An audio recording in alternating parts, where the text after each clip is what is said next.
La mise en marche s'effectue par l'interrupteur situé à la gauche de l'appareil avec un bouton de mise à l'arrêt et un bouton de mise en marche qui est protégé.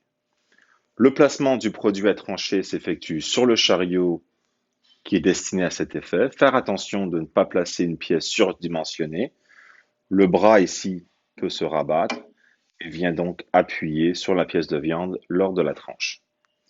L'ajustement de l'épaisseur de la tranche s'effectue grâce à la molette destinée à cet effet avec un ajustement au millimètre. Donc l'ouverture ici permet aussi d'ouvrir donc le plateau pour l'épaisseur de la lame. Pour le démontage du chariot, une fois la molette installée à 0, il est important de bloquer le chariot en place. Pour ce faire, il faut premièrement dévisser la molette qui retient le chariot en place. Ensuite, on amène le chariot complètement à la gauche et on va entendre un déclic. Cela veut dire que le chariot est maintenant en place dans son cran de sécurité. Une fois que c'est fait, le chariot se soulève tout simplement pour le nettoyage. Nous allons maintenant procéder au démontage pour permettre un accès à la lame et au nettoyage. Vous remarquerez que la lame est complètement protégée par un anneau de sécurité. Ça prend donc une série d'interventions pour y avoir accès. La première intervention concerne donc le démontage du plateau de protection. Pour y arriver, on passe à l'arrière de la machine et on défait donc la tige en dévissant complètement et en la retirant. Une fois la tige retirée, on peut l'utiliser pour ensuite pousser le plateau vers l'extérieur pour le retirer.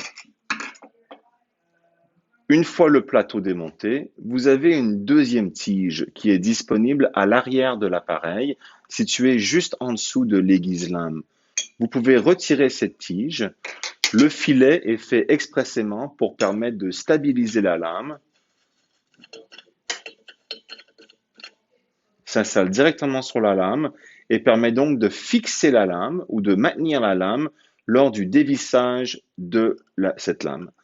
Cette lame qui demande donc une clé Allen de 4 mm pour pouvoir la dévisser.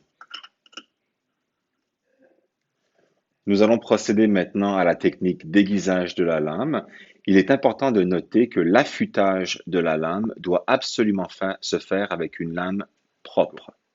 L'affûte-lame ou aiguise-lame se situe directement en haut de l'appareil.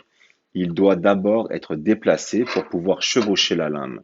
Donc, il doit être retourné et replacé à une position à 180 degrés par rapport à sa position originale. Une fois la chose faite, vous remarquerez que les lames sont maintenant en position et permettent l'aiguisage ou l'affûtage. Pour procéder à l'affûtage, l'appareil doit être en marche et donc la lame doit être en rotation. Il y a deux pierres, une qui affûte et l'autre qui permet d'enlever les bavures. Celle qui affûte, c'est la pierre qui se situe à l'arrière de l'appareil. Il faut donc dépresser celle-ci, pas avec une pression excessive, et il faut le faire de façon successive, environ 3 fois pour une période de 3 secondes chacune. Une fois l'aiguisage complété, on utilise la seconde pierre qui se retrouve donc à l'avant pour permettre d'enlever tout ce qui serait comme bavure resté à l'arrière suite à l'affûtage de la pierre.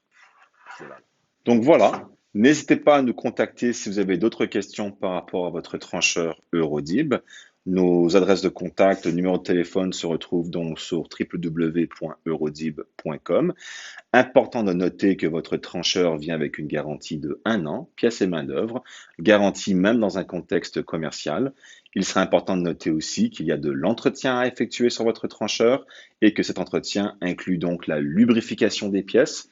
Je vous invite à vous référer à votre manuel d'instruction pour cela. Merci et bonne journée.